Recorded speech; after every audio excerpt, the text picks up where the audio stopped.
Hello and welcome to Talking Point.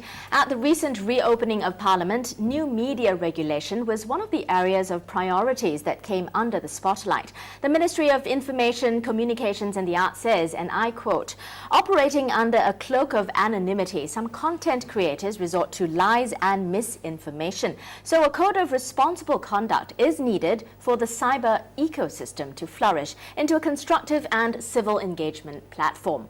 While the Ministry of Law has said the proliferation of new media has brought about new challenges to the rule of law, and the ministry will review legislation to deal with harmful and unlawful online conduct.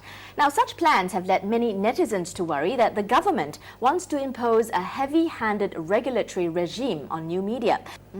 Ravi, you talked about being gazetted as a political association as an example of TOC being policed. But how has it changed how you actually operate and actually what goes on TOC? Also, maybe you could explain what are you worried would be in the new rules that come up when MICA actually introduces a new code of conduct? Well, before I answer that question, I would just like to clarify something that Mr. Baey said about fraud and cyberbullying and so on and so forth, why regulation is needed for that.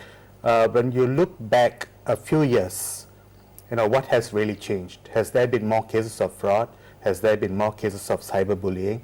Of course, the Minister for Information, Communication and the Arts quoted in Parliament a case about a cyberbullying, but that was a Burmese girl who was cyberbullied by a Burmese boyfriend. So that's not relevant to Singapore at all. So what really has changed is the political scene has changed. Now there are more political opposition members of the political parties in Parliament. That has changed. So when it comes so close to the general election, it makes you wonder if this regulation is to rein in the critics, the socio-political critics, and not so much to deal with the other issues. But what are you worried that would be introduced? How would it affect you?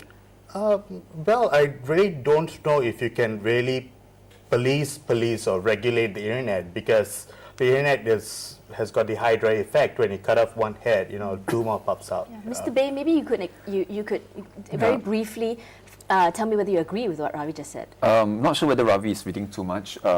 It's addendum to the opening of Parliament, which happens every 5 years. So that is when various ministries would put in place, the direction or share with the public the direction that the policies, new regulations, new law will be set up for the next 5 years. Therefore, yes, it happens after the GE. So, but I do not believe that it is just about, addressing political concerns. Cyberbullying, yes, there's an example, but I think we need to see a lot of cases. Now people are more active online, and people exploit online medium for different means as well. And I think that's where we need to tackle. I mean, yes, political concerns could be one of it. Because now, yes, the Parliament is different now. People are, I think, very vocal. I think it's good, interested in politics. So probably need to change, but I think it's a broader spectrum that we need to look at. Okay, we'll carry on this discussion, but we have to go for a short break now. When we come back, we'll discuss ways to police or regulate new media.